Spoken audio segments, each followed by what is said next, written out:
If you're looking to start a business and you have no idea what to do, there are two simple things that you can do to come up with a business. They are super simple. One is kind of funny, I always say, is to actually listen to people complaining. Because when people are complaining, there's something that needs to be fixed. And if you can fix that with a service or a product, then you have a business. The second thing is to fill the gap. What is needed in a product or a service to fill a gap to make something more efficient or more productive?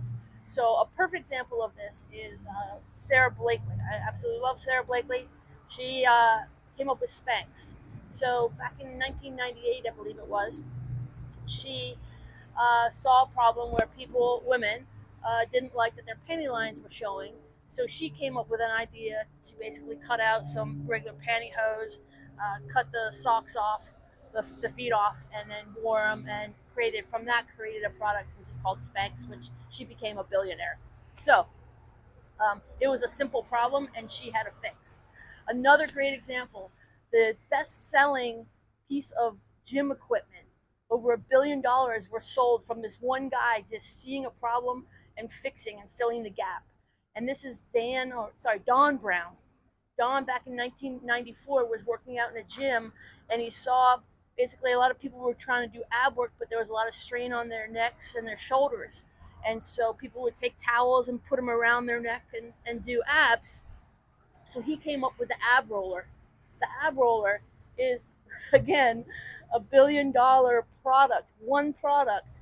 And all he was doing was looking around and seeing that there was an issue, a problem, and he fixed it. So he filled the gap. And that's the two easiest ways for you to come up with a business idea. Fill it with a gap, fill it with a service. Again, listen to complainers and just have an awareness throughout your day of things that are needed and fill the gap. One of my stories on filling the gap is back in the day, I don't know, about 10 years ago or so, we at Lazy Dog were working with the cruise ships. And so we would go down and pick up our kayak customers. Everything was planned ahead of time through contracts. And I had a sign that said kayak tours, and people would come up to me, and all the people who booked on the boat would come out.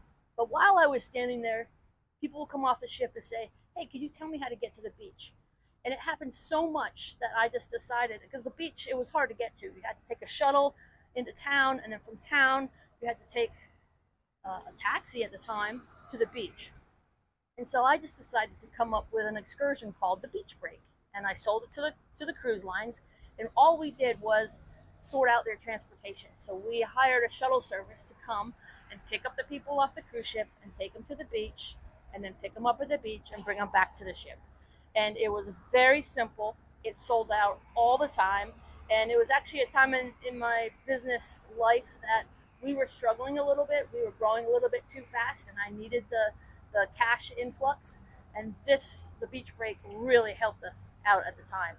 So it's very simple. Just listen to what's out there, listen to what's needed, fill the gap, listen to your complainers, and have a great day. Let's see you out there.